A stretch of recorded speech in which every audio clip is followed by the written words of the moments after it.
Assalamualaikum and good day. My name is Muhammad Shakil Hamid Razali and today I'm going to present the lab report on Archimedes principle, which is under the topic fluid statics.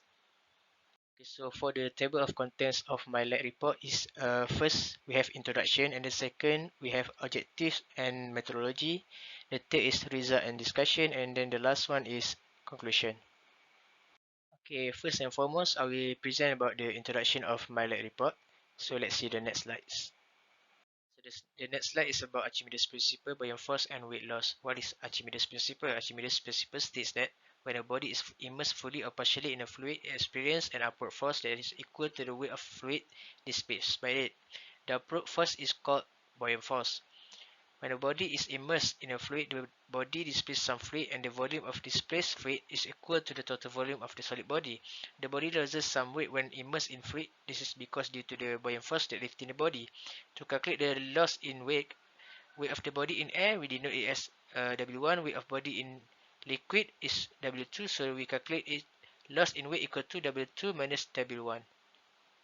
Okay, the next part of the lab report is objective and methodology. So the objective of this lab report is to establish the relationship between the loss in weight of a solid when fully immersed in two different fluids, that is tap water and salty water. Okay, for methodology of lab experiments, the materials required are as shown, and then the procedure was divided into four parts. There is first one is to find the zero error and the least count of spin balance, and then second one is to find the weight of solid metal bulb in air, and then the third one find the weight of the metal bulb immersed in tap water and then record the apparent loss in weight, and then the fourth find the weight of the metal bulb immersed in salty water and then record the apparent loss in weight.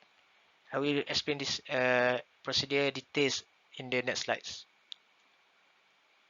Okay, so we have the setup for the lab as shown here.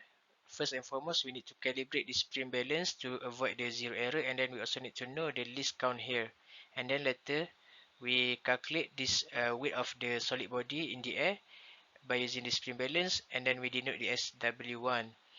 And then we also need to we need to measure the weight of this solid body immersed in the water by using this spring balance. Then we denote it as W2, and then later on we calculate loss in weight as W1 minus W2. And we also need to measure the weight of empty beaker, and then we take it as P1. And also we need to measure the weight of beaker with displaced water here, and then we name it as P2. And then later on we calculate the weight of displaced water by calculating the P2 minus P1, and then we repeat this step again by replacing the tap water with the salty water. So the next part of the lab report is results and discussion. Next slides. Okay, so here we have the observations and calculations.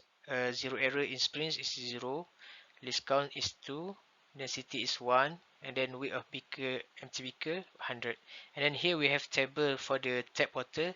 We actually did the experiment by repeating 3 times here, 3 times, and then this table is about we distribute the value of weight of metal bulb in air, weight of metal bulb in water, and then we calculate loss in weight of metal bulb.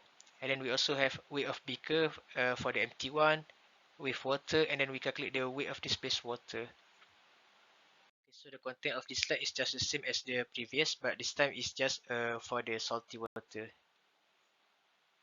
Okay, for the discussion part, first for the errors, the experiment was repeated 3 times to minimize the error. Second, spring balance was calibrated first before in the bulb metal to avoid the zero error.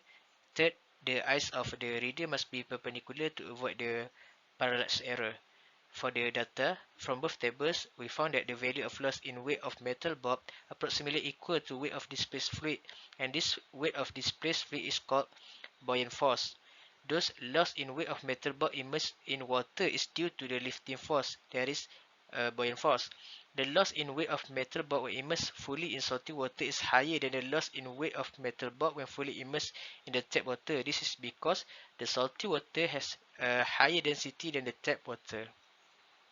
So for the last part of the lab report is the conclusion. Okay, so for the conclusion, first, it is proven that a solid experience loss in weight when fully immersed in fluids. The second, the weight of the water displaced by the metal ball is equal to apparent loss of weight in water, so the Archimedes principle is verified. The third is the solid experiences greater loss in weight when fully immersed in salty water because of higher density, and also displace more water than when immersed in tap water because of lower density. Okay, so that's all from me. Thank you.